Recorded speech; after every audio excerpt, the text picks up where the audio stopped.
بزرگوں، نوجوان بھائیوں اور عفت ماب ماردن، السلام علیکم ورحمۃ اللہ وبرکاتہ۔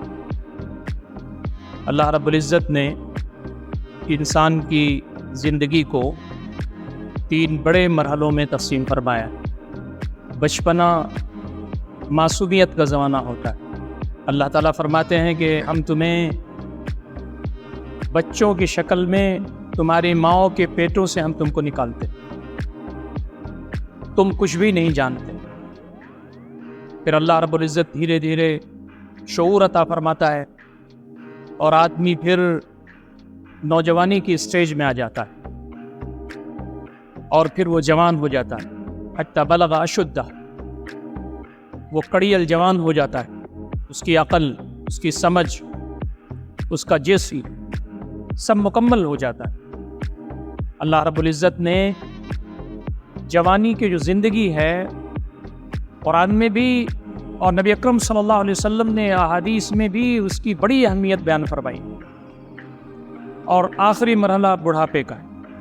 بڑھاپے میں آدمی کی قوت مزمحل ہونے لگتے ہیں، یادداشت ختم ہونے لگتی ہے اور پھر ارذل عمر تک پہنچ جاتا ہے انسان۔ لِكَيْ لَا يَعْلَمَ مِن بَعْدِ عِلْمٍ شَيْئًا، قرآن بیان کرتا ہے ہم پھر اس کو اس اسٹیج پر پہنچا دیتے ہیں کہ پھر سارا علم رکھنے کے بعد پھر لا علم ہو جاتا ہے، بچوں جیسی باتیں کرتا رہتا ہے۔ اور اس وقت ضرورت ہوتی ہے اس کے فرما بردار بچوں کی کہ اس کے سامنے کھڑے رہیں اور اس کی خبر گیری کریں۔ دوستوں اور ساتھیوں، یہ جو جوانی کا پیریڈ ہے یہ اللہ رب العزت کو بہت عزیز ہے۔ نبی اکرم صلی اللہ علیہ وسلم نے ایک مرتبہ صحابہ کی مجلس میں فرمایا کہ 7 طرح کے لوگ اللہ تعالیٰ کے عرش کے سائے میں جگہ پائیں گے۔ نبی اکرم صلی اللہ علیہ وسلم نے اس کی تفصیلات بیان فرمائی۔ آپ نے فرمایا کہ اس میں وہ جوان بھی ہوگا، منہم شاب نشأ فی عبادت اللہ، وہ جوان بھی ہوگا جس کی جوانی، اس کی اٹھان، اس کی زندگی اللہ رب العزت کی عبادت بندگی میں گزری ہو۔ تو جوانی اللہ رب العزت کو بہت پسند ہے۔ یہ کریم پیریڈ آف ہیومن لائف اس کو کہا جاتا ہے۔ انسان کی زندگی کا جو زرعی دور ہے وہ جوانی ہے، نوجوانی ہے۔ آپ دیکھیں کہ نبی رحمت صلی اللہ علیہ وسلم نے جب دین کی دعوت کو عام کرنا شروع کیا تو آپ پر جو اسلام لائے ان میں سے اکثریت نوجوانوں کی تھی اور جوانوں کی۔ ہمارے سیرت نگار یہ لکھتے ہیں کہ آپ صلی اللہ علیہ وسلم کی عمر 40 سال تھی جب آپ کو نبوت ملی، اور آپ کے جو صحابہ تھے اس میں 95 سے بھی زیادہ آپ سے چھوٹے تھے۔ کچھ صحابہ کرام ایسے تھے جو آپ سے بڑے تھے، اور اکثر و بیشتر کی جو عمریں تھیں وہ 16 سال، 17 سال، 18 سال، 20، 25 اور 28 سال، 30 سال کے اندر آلموسٹ صحابہ کرام موجود تھے۔ نبی اکرم صلی اللہ علیہ وسلم کی دعوت کو سمجھنے کی صلاحیت کسی کو 16 سال کی عمر میں مل گئی، کسی کو 17 سال کی عمر میں مل گئی، کسی کو 20 سال کی عمر میں مل گئی۔ اور ایسی ویسی نہیں ملی، بلکہ انہوں نے دین کو سمجھا، اللہ کی محبت اپنے سینوں میں پیدا کیا، نبی اکرم صلی اللہ علیہ وسلم سے والہانہ عقیدت رکھنے کے بعد انہوں نے اپنے اندر صلاحیتیں پیدا کی۔ یہ معاذ بن جبل ہیں جن کی عمر صرف 22 سال کی ہے، یہ یمن کے گورنر بنا کر کے بھیجے جا رہے ہیں۔ یہ حضرت اسامہ ہیں جو 3 ایجز کے ہیں لیکن ان کو سپہ سالار بنا کر کے بھیجا جا رہا ہے۔ یہ ابو عبیدہ بن جراح ہیں، یہ حضرت علی ہیں، یہ حضرت ابوبکر و عمر ہیں۔ سب کی عمریں بالکل نبی اکرم صلی اللہ علیہ وسلم کی عمر سے مختصر ہیں، کم ہیں، لیکن صلاحیتیں عظیم ہیں۔ اللہ تعالیٰ کی دین کی سمجھ، دین میں حکمت و بصیرت، اللہ رب العزت کے دین کے لیے خدمات دینا، قربانیاں دینا، یہ سب انہوں نے ایک دم جوانی کے پیریڈ میں کیا۔ اسی لیے فرمایا گیا کہ جب آدمی کی زندگی کا سب سے کریم پیریڈ تمہیں میسر ہو تو پھر تم اس میں اللہ کو یاد رکھو، اللہ کی عبادات، اللہ سے تعلق کی مضبوطی، اللہ رب العزت کا ذکر، اس زمین پر غربا مساکین، یتیم، لاچار، مجبور، مستحقین کی خدمت، تم اس زمین پر خیر کے لیے کام کرنا، معروف کے فروغ کے لیے کام کرنا، منکر کو روکنے کے لیے، برائیوں کے ازالے کے لیے اپنی سرگرمیاں لگانا، یہ بہت ہی عظیم بات ہے جس کو دین اسلام ہمیں۔ نبی اکرم صلی اللہ علیہ وسلم نے ایک دوسری حدیث میں فرمایا اپنی زندگیوں میں سے 5 چیزوں سے پہلے غنیمت جان لو۔ اغتنم خمسا قبل خمس۔ صحابہ موجود تھے، بہت ہی غور سے سماعت فرما رہے تھے۔ آپ نے اس میں ایک بات یہ فرمائی، وہ شبابک قبل حرمک، اپنی جوانی کو تم غنیمت جان لو بڑھاپے سے پہلے۔ آج تمہارے پاس قوا جوان ہے، تمہاری فکر پختہ ہے، رات کے 2 بجے 2:30 بجے 3 بجے تم اٹھ کر کے بارگاہ یزدی میں تہجد کی نماز پڑھ سکتے ہو، کوئی چیز مانے نہیں ہے، تمہاری صحت اچھی ہے، تمہیں بیماریاں نہیں لگی ہوئی ہیں، تمہارے دل میں اللہ کا خوف ہے، اس کی خشیت ہے، اس سے محبت ہے، اس سے ملنے کا جذبہ ہے، رات میں 3 بجے اٹھ سکتے ہو، رات میں کسی غریب کی مدد کرنا ہو وہاں پہنچ سکتے ہو، بلڈ ڈونیشن دینا ہو تو وہ کر سکتے ہو، تم کسی کی عیادت کرنے ہو تو ہاسپٹل جا سکتے ہو، لوگوں کی مدد کرنی ہو تو رات ہو کہ دن ہو، صبح ہو کہ شام ہو، ہمیشہ تم تیار ہو اور تمہارے اندر ایک جوش ہے، ولولہ ہے، یہ مطلوب ہے۔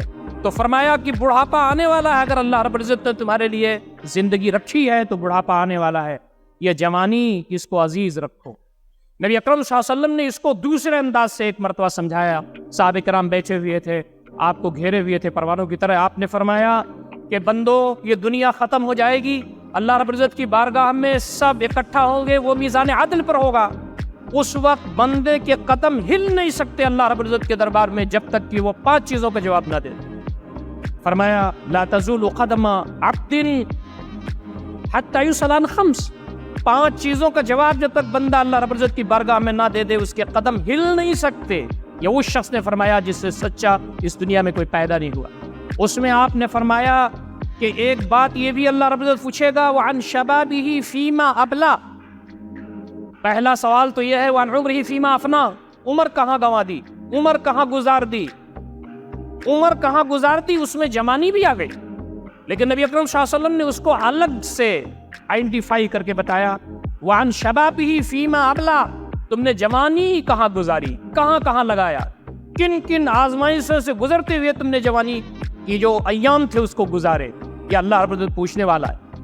آدمی جب جوان ہو، اس کے اندر امنگ ہو، جوش ہو، جذبہ ہو، عقل کے لحاظ سے، جسم کے لحاظ سے پختہ ہو، تو پھر وہ جو چاہے اس دنیا میں کر سکتا ہے۔ دنیا میں بھی جتنے بڑے کام لوگوں نے کیے ہیں آلموسٹ وہ نوجوان ہی تھے اور جوان تھے، اور دین اسلام کی جو تاریخ ہے اس میں بھی آپ دیکھ لیں کہ جو کارہائے نما انجام دیے گئے ہیں وہ سب نوجوانوں نے اور جوانوں نے انجام دیے۔ آج ہمارے نوجوانوں کی ملت اسلامیہ کے جو نوجوان ہیں ان کو ہمیں بھی سمجھانے کی ضرورت ہے، انہیں بھی خود غور کرنے کی ضرورت ہے کہ اللہ رب العزت نے ان کو ایک بڑی نعمت سے نوازا ہے، ان کے پاس جوانیاں ہیں، نوجوانیاں ہیں۔ آج نوجوانوں کی جو جوانیاں ہیں، خاص طریقے سے ملت اسلامیہ کے نوجوانوں کی، وہ داؤں پر لگی ہوئی ہے۔ ایک طرف تشکیک ہے، شک و شبہ ہے، عقیدے پر حملہ ہے، دین اسلام کی تعلیمات کو غلط انداز سے پیش کرنے کی ایک الغار چل رہی ہے، اور آج دشمنان اسلام دین اسلام کی جو اہم چیزیں ہیں اس میں شک و شبہ پیدا کر رہے ہیں۔ ہمارے نوجوان یونیورسٹیز کے اندر، کالجز کے اندر جاتے ہیں تو وہاں ایسے پروفیسر حضرات موجود ہیں جو دین اسلام کے بارے میں ذہن کو، افکار کو پراگندہ کرتے ہیں۔ تو آج ہمارے نوجوانوں کو الرٹ رکھنے کی ضرورت ہے۔ اپنی جوانیوں میں سب سے اہم چیز جو ہماری فکر ہے، ہمارا جو عقیدہ ہے، اس کے بارے میں ہم کو بہت زیادہ سنسیئر رہنے کی ضرورت ہے کہ آج ہمارا عقیدہ پالوٹڈ نہ ہو۔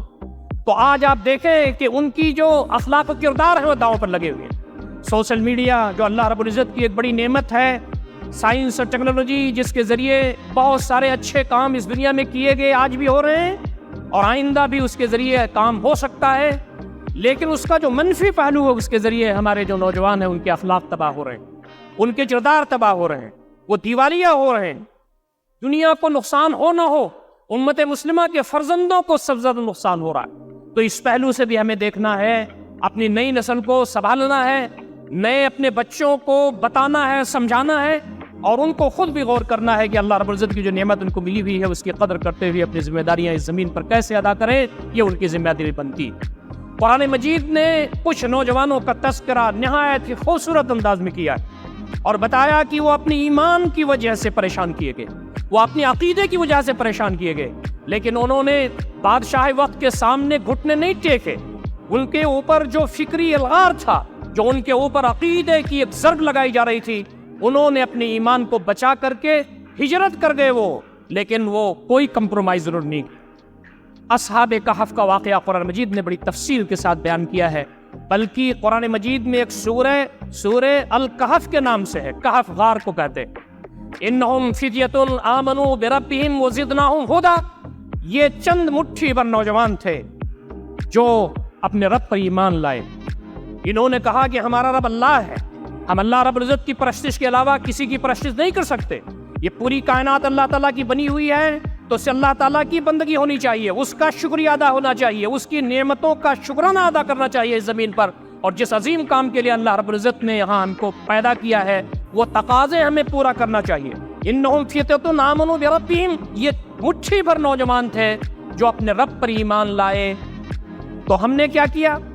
ہم نے ہدایت کے اعتبار سے ان میں اضافہ فرما دیا. جب لوگوں نے ان کے خلاف سازشیں کی اور وہ اپنا ایمان لے کر کے بھاگے تو ایک غار میں وہ دبک گئے. اللہ رب العزت نے ان پر اپنی عنایتوں کی بارش فرمائی. جب آدمی اپنے ایمان کو اور اپنے عقیدے پر قائم رہتا ہے اور جب اس کے خلاف ریشہ دوانیاں ہوتی ہیں اللہ تعالیٰ مدد فرماتا ہے. جب اس کی جان کا خطرہ ہوتا ہے تو اپنا جتن تو خود کرتا ہے، وہ جو ہاتھ پیر مار سکتا ہے، لیکن جتنا وہ کر سکتا ہے وہ کرتا ہے. اس کے بعد اللہ رب العزت کی جو تائید غیبی ہے اس کے پاس آتی ہے. بہت تفصیل کے ساتھ اللہ رب العزت نے فرمایا کہ جو کتا تھا وہ سامنے بیٹھا ہوا تھا، ان کو نیند کے عالم میں ہم نے رکھا. مفسرین بیان کرتے ہیں کہ اللہ رب العزت نے کوئی حتمی ایام ہے وہ نہیں بتایا ہے. 300 سے زائد سال اللہ رب العزت نے غار میں رکھا. ان کو دائیں طرف الٹتا تھا، بائیں طرف الٹتا تھا، ان کو روشنی بھی ملتی تھی، دھوپ بھی ان کو مل جاتی تھی، اور اللہ رب العزت نے بغیر کھائے پیے ان کو کیسے زندگی دی.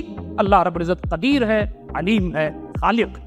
تو فرمایا کہ سب سے عظیم چیز تمہارے پاس جو ہے وہ تمہارا عقیدہ ہے، تمہارا ایمان ہے، تمہارا اللہ رب العزت پہ بے پناہ اللہ تعالیٰ سے محبت ہے، نبی اکرم صلی اللہ علیہ وسلم سے محبت ہے. تمہیں جو دین ملا ہوا ہے اس دین کے بارے میں تمہارا یقین لا متزلزل. اسی لیے فرمایا گیا کہ ایمان جو ہونا چاہیے وہ شعوری ہونا چاہیے. ہماری صفوں میں بہت سارے خوش قسمت لوگ وہ موجود ہیں جنہوں نے سال 2 سال 10 سال 20 سال میں اسلام قبول کیا. یہ اصل مسلمان. جب آدمی سوچتا ہے، سمجھتا ہے، غور و فکر کرتا ہے، باطل نظریات کو پڑھتا ہے، دین اسلام کی حقانیت واضح ہوتی ہے، حق کی تلاش میں سرگردہ ہوتا ہے، پھر جا کر کے کلمہ شہادت پڑھتا ہے تو اس کا ایمان 1 نمبر کا ہوتا ہے. یہ ہے شعوری ایمان. یہ ستم ظریفی ہمارے ساتھ ہے کہ ہمارا ایمان غور و فکر کے نتیجے میں نہیں ہے، بلکہ ہمارے ابا کا، ہمارے اماں کا، ہمارے دادا کا ایمان ہے. اسلام کہتا ہے کہ شعوری ایمان اختیار کرو نوجوانوں. یہ ایمان جو تمہارے باپ دادا کا تھا یہ تمہارے کام آنے والا نہیں ہے. بنی اسرائیل کی ساری جو خصوصیات ان کی تھیں وہ بیان کرنے کے بعد اللہ رب العزت نے فرمایا کہ ان کے اندر جو انحطاط آیا ہوا ہے اس لیے کہ یہ کہتے تھے ہمارے باپ دادا پیغمبر تھے، اس لیے ہمیں کام کرنے کی ضرورت نہیں ہے. فرمایا گیا یا بنی اسرائیل اذکروا نعمتی التی انعمت علیکم واوفوا بعہدی اوفی بعہدکم وإیایا فارہبون. اے بنی اسرائیل، تمہارے باپ دادا پیغمبر تھے، اس سے کچھ ہونے والا نہیں ہے، تمہیں خود عمل کرنا ہوگا، اپنی زندگیوں کو بنانا ہوگا. ہمارے باپ دادا مسلمان تھے، وہ اللہ تعالیٰ کے ہاں اپنے دفتر عمل لے کر کے حاضر ہو گئے. ہم کو اللہ نے جوانیاں دی ہیں، زندگی دی ہیں، ہمیں خود غور کرنا چاہیے کہ ہم مسلمان کیوں ہیں، دین اسلام دین رحمت کیوں ہے، یہ دین ابدی اور حقیقی اور اللہ تعالیٰ کا پسندیدہ دین کیوں ہے، یہ ہمیں غور کرنا ہوگا. شعوری ایمان اللہ تعالیٰ کو مطلوب ہے، جو دل کے اندر سے آمادگی کے ساتھ ہو، وہی آدمی کو عمل کرنے پر مجبور کرتا ہے. آپ دیکھیں امت مسلمہ کے کتنے نوجوان ہیں جو نماز نہیں پڑھتے، روزے نہیں رکھتے، قرآن مجید نہیں پڑھ سکتے، ماں باپ کی خدمت نہیں کرتے، حلال روزی کی طرف نہیں آتے، امر بالمعروف اور نہی عن المنکر کا وہ کانسیپٹ جو امت مسلمہ کا عظیم کانسیپٹ ہے اس کی طرف نہیں آتے. کیوں؟ ایمان شعوری ان کے دلوں میں نہیں. وہ خود اپنا سمجھ کر کے، بوجھ کر کے، دیکھ کر کے، غور و فکر کر کے انہوں نے دین اسلام قبول نہیں کیا. اس لیے ضرورت اس بات کی ہے آج کے نوجوانوں کی کہ ان کے اندر ایمان اور عقیدہ 1 نمبر کا ہونا چاہیے. نبی اکرم صلی اللہ علیہ وسلم فرماتے ہیں تمہارے اندر جو ایمان موجود ہے وہ ایمان گھٹتا بھی ہے، بڑھتا بھی ہے. الایمان یزداد و ینقص. تمہارا ایمان گھٹتا بھی ہے، بڑھتا بھی ہے. امام بخاری رحمۃ اللہ علیہ نے ایک باب ہی باندھا ہے بخاری شریف میں، الایمان یزداد و ینقص. ایمان گھٹتا بھی ہے، بڑھتا بھی ہے.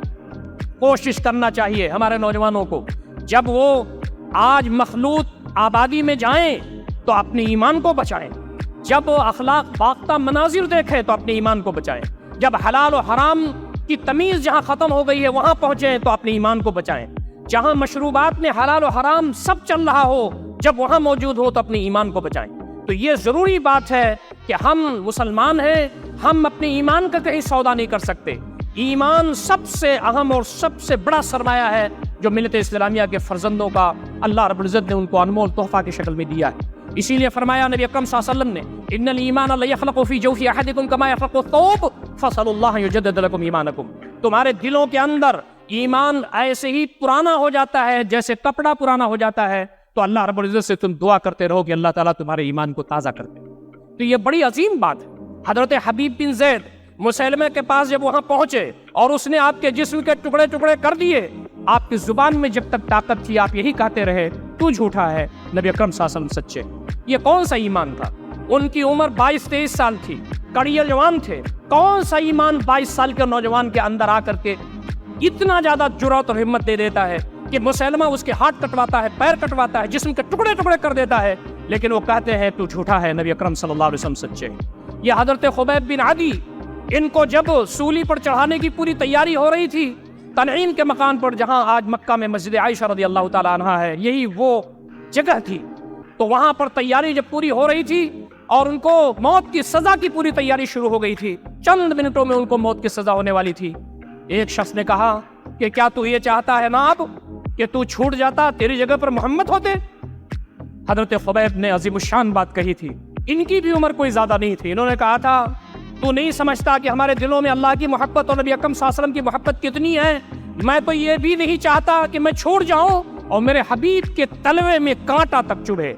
یہ جو چیز تھی، یہ جو ایمان کی عظمت تھی، یہ جو عقیدے کی عظمت تھی، آج ہمارے نوجوانوں کے دلوں میں ہو تو وہ باطل کے ایوانوں میں بھی جا کر کے کلمہ حق کہنے کی صلاحیت رکھیں گے، وہ آج کے مخلوط سماج میں بھی جا کر کے عفت و پاک دامن ہوں گے۔ آج جو باطل نظریات مختلف سطحوں پر آ کر کے دین اسلام کے سلسلے میں شک و شبہات میں مبتلا کر رہے ہیں نظریاتی آئیڈیالوجی کے اعتبار سے، وہاں بھی کلمہ حق کی گواہی دینے والے بنیں گے، یہ ہماری ذمہ داری بنتی۔ ہم میں سے بہت سارے والدین یہ سمجھتے ہیں کہ اپنے چھوٹے بچوں کو زیادہ بڑی بڑی باتیں بتانے کی ضرورت نہیں ہے، یہی بچے دھیرے دھیرے انکانشسلی جوان کب ہو جاتے ہیں ہمیں نہیں معلوم۔ نبی اکرم صلی اللہ علیہ وسلم حضرت عبداللہ بن عباس رضی اللہ تعالیٰ عنہ، جن کی عمر 10 سال تھی، ان کو نصیحت کرتے ہوئے کیا عقیدہ، کیا ایمان، کیا فکری پختگی کی بات کرتے ہیں۔ ہمیں اپنے بچوں کو بہتر انداز سے اللہ رب العزت کی محبت، اللہ پر ایمان، نبی صلی اللہ علیہ وسلم کی محبت، دین کی تعلیمات کی اہمیت بتانا چاہیے۔ دوستوں ساتھیوں، کہتے ہیں حضرت عبداللہ بن عباس کہ میں 10 سال کا تھا، نبی صلی اللہ علیہ وسلم نے فرمایا غلام انی اعلمک کلمات، بچے میں تمہیں چند باتیں بتاتا ہوں، احفظ اللہ یحفظک، اللہ کو یاد رکھو اللہ تم کو یاد رکھے گا، احفظ اللہ تجدہ تجاہک، اللہ کو یاد رکھو تو اللہ کو تم اپنے سامنے پاؤ گے۔ آج لاک ڈاؤن کے بعد نوکریاں چلی گئیں، تھوڑی تھوڑی تنخواہوں پر لوگ کام کر رہے ہیں، گھروں میں مسائل بہت ہیں، فرمایا پریشان ہونے کی ضرورت نہیں ہے، تم احفظ اللہ تجدہ تجاہک، اللہ کو یاد رکھو ہمیشہ، اللہ حلال کمائی دے گا، دروازے کھول دے گا، ومن یتق اللہ یجعل لہ مخرجا، جو اللہ تعالیٰ سے تقویٰ کی روش اپناتا ہے اللہ تعالیٰ اس سے نکلنے کا ڈور، ایگزٹ ڈور کھول دیتا ہے، وَيَرْزُقْهُ مِنْ حَيْثُ لَا يَحْتَسِبُ، روزی وہاں سے دیتا ہے جہاں اس کو گمان تک نہیں ہوتا، وَمَن يَتَوَكَّلْ عَلَى اللَّهِ فَهُوَ حَسْبُهُ، اللہ رب العزت پر جو ایمان رکھتا ہے اللہ رب العزت اس کے لیے کافی ہے۔ تو حضرت عبداللہ بن عباس کہتے ہیں کہ نبی صلی اللہ علیہ وسلم نے فرمایا کہ احفظ اللہ یحفظک، اللہ کو یاد رکھو اللہ تم کو یاد رکھے، احفظ اللہ تجدہ تجاہک، اللہ کو یاد رکھو تو اللہ کو تم اپنے سامنے پاؤ گے، اذا سألت فاسأل اللہ، مانگو تو صرف اللہ تعالیٰ کی، وَإِذَا اسْتَعَنْتَ فَاسْتَعِنْ بِاللَّهِ، مدد چاہو تو صرف اللہ تعالیٰ کی، وَعَلَمْ أَنَّ الْأُمَّةَ لَوِ اجْتَمَعَتْ عَلَىٰ أَن يَنفَعُوكَ بِشَيْءٍ لَّمْ يَنفَعُوكَ إِلَّا بِشَيْءٍ قَدْ كَتَبَهُ اللَّهُ لَكَ، وَلَوِ اجْتَمَعُوا عَلَىٰ أَن يَضُرُّوكَ بِشَيْءٍ لَّمْ يَضُرُّوكَ إِلَّا بِشَيْءٍ قَدْ كَتَبَهُ اللَّهُ عَلَيْكَ، رُفِعَتِ الْأَقْلَامُ وَجُفَّتِ الصُّحُفُ، دنیا کے سارے لوگ اکٹھا ہو جائیں کہ تم کو ذرہ برابر فائدہ پہنچا دیں، نہیں پہنچا سکتے مگر اتنا جتنا اللہ رب العزت تمہارے حق میں لکھ رکھا ہے۔ دنیا کے سارے لوگ اکٹھا ہو جائیں کہ تم کو ذرہ برابر نقصان پہنچا دیں، نہیں پہنچا سکتے مگر اتنا جتنا اللہ رب العزت نے تمہارے خلاف لکھ رکھا ہے۔ دوستو تقدیر لکھی ہوئی ہے، تقدیر میں کیا لکھا ہے ہمیں نہیں معلوم، اسٹرگل کیجیے، محنت کیجیے، جہد مسلسل کیجیے، اللہ رب العزت پہ ایمان رکھتے ہوئے روزیاں کمائیے، اللہ رب العزت پر ایمان رکھتے ہوئے اپنی جوانی کی زندگی اور اس کے ایام گزاریے، یہ ایام ختم ہو جائیں گے، اللہ رب العزت باقی رہے گا، جنت و جہنم باقی رہے گا۔ ایک اور بات جو بہت اہم ہے جس پر گفتگو کر کے اپنی گفتگو میں ختم کرنا چاہتا ہوں، نبی اکرم صلی اللہ علیہ وسلم نے فرمایا یہ جو نوجوانی اور جوانی کی زندگی ہے اس میں عفت کے ساتھ رہنا، اس میں پاک دامنی کی زندگی گزارنا اللہ رب العزت کو بہت اہم ہے۔ نبی اکرم صلی اللہ علیہ وسلم تشریف فرما تھے، صحابہ کرام پروانوں کی طرح گھرے ہوئے تھے، آپ نے کہا علی ذرا سنیے، یا علی لا تتبع النظرۃ النظرہ، جب تمہاری نظر کسی لڑکی پر کسی عورت پر پڑ جائے تو فوراً اپنی نظر ہٹا دو، غض بصر کرنا یہ تمہاری عفت کی زندگی کی جان ہے، مردوں سے کہہ دیجیے اپنی نظروں کو نیچے رکھیں، خواتین سے کہہ دیجئے کہ اپنی نظروں کو نیچے رکھیں، یہ شرمگاہ کی حفاظت کے لیے بہتر ہے۔ آج اپنی عفت کو، اپنی پاک دامنی کو محفوظ رکھنا بہت مشکل کام۔ آدمی جہاں بھی چلا جائے، آج عریاں لباس میں خواتین گھوم رہی ہیں۔ آج موبائل آن کیجئے تو وہاں نہ جانے کیسے کیسے مناظر آ رہے ہیں۔ آدمی کا تعلق اگر اس کے رب سے مضبوط نہیں ہوگا، اللہ رب العزت کے سامنے جواب دہی کا احساس نہیں ہوگا، بچ نہیں سکتا۔ وَأَمَّا مَن خَافَ مَقَامَ رَبِّهِ وَنَهَى النَّفْسَ عَنِ الْهَوَىٰ فَإِنَّ الْجَنَّةَ هِيَ الْمَأْوَىٰ، اللہ تعالیٰ کے سامنے کھڑے ہونے سے گھبرایا وہ اور خواہشات نفس کی پیروی سے بچا تو اس کا ٹھکانہ جنت ہے۔ دوستو اور ساتھیو، نبی اکرم صلی اللہ علیہ وسلم نے فرمایا، پہلی نظر اگر علی تمہاری پڑ جائے تو ہٹا لو، فَإِنَّ لَكَ الْأُولَىٰ، اس لیے کہ پہلی نظر تمہاری ہے، وَلَيْسَتْ لَكَ الْآخِرَةُ، تمہاری نظر دوسری والی نہیں ہے۔ آدمی اگر جا رہا ہے، نظر کہیں پڑ گئی، ہٹا لے، اس کو کہتے ہیں غض بصر۔ دوبارہ نظر ڈالنا، تیسری بار تو نظر ڈالنا، یہ ایمان کے خلاف، یہ عقیدے کے خلاف ہے۔ ہمارے نوجوانوں کی جو سیرت ہے، کردار ہے، ان کا جو تقدس ہے، ان کی جو عظمت ہے، ان کی جو عفت ہے، ان کی جو پاک دامنی ہے، آج ایسے نوجوانوں کی ضرورت ہے جو اخلاق و کردار سے اتنا عظیم ہوں کہ آج وہ محافظ بن جائیں، آج لوگوں کے اخلاق و کردار کے، لوگوں کی عزت کے محافظ بن جائیں۔ آج جب خواتین پر نظر غلط ڈالی جا رہی ہو تو امت مسلمہ کے ایسے نوجوان موجود ہونے چاہیے، وہ وہاں کھڑے ہوں، وہاں پر بولنے والے ہوں، شرپسند عناصر کا ہاتھ پکڑنے والے ہوں۔ آج ہمارے ایسے اخلاقی کردار کے لوگ ہونے چاہیے کہ جن کے اندر یہ بات موجود ہو کہ ان کو دیکھ کر کے لوگوں کے اندر حوصلہ ملے کہ اللہ کے بندے ایسے ہوتے ہیں، اللہ کے نوجوان بندے ایسے ہوتے ہیں اور جن کے ذریعے سماج کے اندر بھلائیاں آگے بڑھتی ہیں۔ نبی اکرم صلی اللہ علیہ وسلم نے فرمایا، غض بصر کے ساتھ ساتھ نوجوانوں کو اس بات کی اہمیت سامنے رکھنا چاہیے کہ شادی کی عمر ہو جائے تو شادی کر لیں۔ آدمی کہتا ہے میں روزگار ابھی نہیں مجھے ملا، برسر روزگار میں نہیں ہوا، میرا گھر نہیں بنا، میرے اتنے اسٹیٹس کا آدمی ہوں، میرا یہ نہیں ہوا۔ کتاب و سنت کی جو تعلیمات موجود ہیں وہاں صرف یہ بات ہے کہ تم اپنی بیوی کو کھلانے کی پوزیشن میں ہو، اچھا کپڑا پہنانے کی پوزیشن میں ہو، شادی کر لو۔ اگر تم اپنے مذمومہ بنائے ہوئے نامناسب جو تمہارے معیار ہے شادی بیاہ کی اگر بناؤ گے تو تمہارے یہاں عفت نہیں ہوگی، پاک دامنی نہیں ہوگی، تمہارے یہاں مسائل ہی مسائل ہوں گے۔ آپ نے فرمایا یا معاشر الشباب، اے نوجوانوں سن لو اس کو قاعدے سے، یا معاشر الشباب من استطاع منکم الباءۃ فلیتزوج فإنہ اغض للبصر واحسن للفرج ومن لم يستطع فعلیہ بالصوم فإن الصوم له وجاء۔ اے نوجوانوں، تم میں سے جو شادی کی استطاعت رکھے، اس کی صحت اچھی ہے، کھانا کھلانے کپڑا پہنانے کی استطاعت رکھتا ہے، شادی کر لے۔ یہ نظر کو نیچے رکھنے کے لیے، شرمگاہ کی حفاظت کے لیے بہتر ہے، اور جو ایسا نہ کر سکے وہ روزہ رکھے۔ ہمارے دیندار جو نوجوان ہیں، جو لا الہ الا اللہ محمد رسول اللہ پڑھتے ہیں، انہیں شادی جلدی کرنی چاہیے۔ اپنے باپ اور ماں کو سمجھائیں کہ یہ چیز وہ راستہ ہے جو آدمی کو پاک دامنی کی طرف لے جانے والا ہے۔ اللہ رب العزت نے آدمی کے اندر وہ جذبہ رکھا ہے شہوت کا جو آدمی کو پریشان کرتا ہے، اس کا صحیح طریقہ یہ ہے کہ آدمی شادی کر لے۔ آدمی اس میں جلد بازی کرے، اس کو آگے بڑھنا چاہیے۔ نبی اکرم صلی اللہ علیہ وسلم فرمایا، اللہ رب العزت میزان عدل پر ہوگا، عرش الہی کا سایہ ہوگا، وہ نوجوان بھی اللہ رب العزت کی عرش کے سائے میں رہے گا جس کے بارے میں کہا گیا رجل دعته امرأة ذات منصب و جمال، وہ عورت، وہ لڑکی جو منصب والی تھی، جس کا حسن نسب بڑا اچھا تھا، خوبصورت بہت زیادہ تھی، اس نے اس کو بلایا غلط کام کے لیے، لیکن اس نے کہا انی اخاف اللہ، میں اللہ تعالیٰ سے ڈرتا ہوں۔ جو پاک دامن نوجوان ہیں، جو پاک دامن لوگ ہیں، اللہ رب فرماتے ہیں کہ عرش الہی کی سائے میں ان کو ہم جگہ دیں۔ دوستوں اور ساتھیوں، ہمارے نوجوان پاک دامن ہوں، ہمارے نوجوان جب چلیں پھریں تو لوگ انہیں دیکھیں، جب وہ بولیں تو ان کی زبان سے پھول جڑیں، جب ان کا معاملہ ہو لوگوں کے ساتھ تو ان کے اخلاق و کردار بہت اچھے ہونے چاہیے۔ آج ہندوستان کے اندر دین اسلام کا جو عقیدہ ہے، دین اسلام کی تعلیمات ہے، دین اسلام کی جو تفصیلات ہیں، اس کے خلاف نہ جانے کیا کیا ہو رہا ہے۔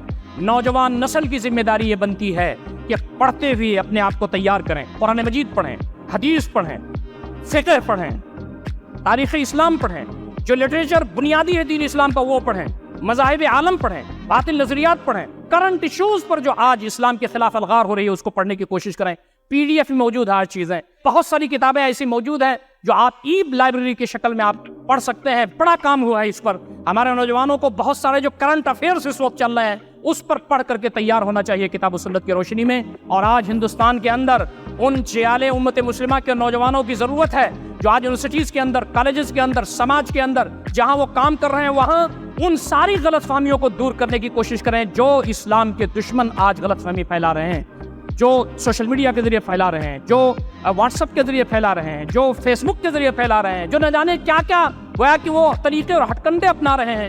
امت مسلمہ کے نوجوانوں کو یہ مورچہ سنبھالنا ہوگا. اور اخلاق و کردار کی بات یہ ہے کہ ہمارے اخلاق تو ایسے ہیں دوستوں اور ساتھیوں، دین نے جو بتایا ہے کہ لوگوں سے ملیں تو پیار کے ساتھ، لوگوں کے کام آ جائیں، بڑوں کا احترام کریں، چھوٹے سے محبت کریں، سفر میں ہو تو لوگوں کو سیٹ دے دیں، کسی خاتون کا معاملہ ہو تو اس کے ساتھ اس کی مدد کریں. یہ جو ہمارا اخلاق و کردار ہے، آج اس کی سماج اور معاشرے میں ضرورت ہے. دلی کا ایک واقعہ بیان کر کے تاکہ دلی کے ہمارے نوجوانوں کو سبق ملے. ایک کالونی تھی جس میں ایک شخص بہت ہی زیادہ اسلام کے خلاف بولا کرتا تھا. جب اس سے لوگ سلام کرتے تھے تو وہ گالی بکتا تھا، اور وہ مخصوص زعفرانی جو گروہ ہے اسی کا وہ حصہ تھا، اسی کا آدمی تھا. اچانک اس کے گھر میں اس کی اہلیہ کی طبیعت خراب ہو گئی، ہارٹ اٹیک ہوا، گاڑی نہیں مل رہی تھی. یہ مسلمان بھائی جو اس کو سلام کرتے تھے اور وہ گالی دیتا تھا، ان لوگوں نے گاڑی ہائر کی اور ہاسپٹل میں جا کر کے ایڈمٹ کیا. سیکورٹی جو 5,000 7,000 ہوتی ہے وہ جمع کی، علاج شروع ہو. اب یہ آدمی کہتا ہے کہ کون ہے جو ہمارے بیوی کو لا کر کے ہاسپٹل میں داخل کیا؟ پیسہ کس نے جمع کیا؟ مجھے بتاؤ، مجھے دینا ہے. لوگوں نے کہا، جس میں نوجوانوں کی کثرت تھی، کہ چچا جان آپ پریشان نہ ہو، ہماری چچی ٹھیک ہو جائے یہی ہمارے لیے سب سے بڑی بات، اور آپ کے لیے بھی اچھا ہوگا، آپ پریشان نہ ہو. یہ اخلاق و کردار ایسا بڑھتا گیا دوستوں اور ساتھیوں کہ وہ شخص اس کے بعد یہ کہنے لگا کہ یہ لوگ نہیں ہیں، یہ فرشتے ہیں. پورے ہندوستان میں اگر سب سے بہترین کسی کا مذہب ہے تو اسلام کا. دوستوں، آج اخلاق کی ضرورت ہے، آج پیار کی ضرورت ہے، آج محبت کی ضرورت ہے. لوگوں کے درمیان ہمارے نوجوان گھس جائیں، اخلاق بانٹیں، دینی تعلیمات بانٹیں، دین اسلام کی تصویر کو صاف کریں. انشاءاللہ وہ وقت آئے گا جب اللہ رب العزت کا دین ہندوستان میں عام ہوگا، اس ہندوستان کے اندر غالب ہوگا، اور اللہ رب العزت کے دین کی رحمتوں سے ساری انسانیت فائدہ اٹھانے کے قابل ہوگی. اللہ تعالی ہم تمام کو ان ساری باتوں پر غور و فکر کرنے، عمل کرنے کی توفیق عطا فرمائے. اقول قولی ھذا استغفر اللہ لی ولکم اجمعین واستغفروہ انہ هو الغفور الرحیم.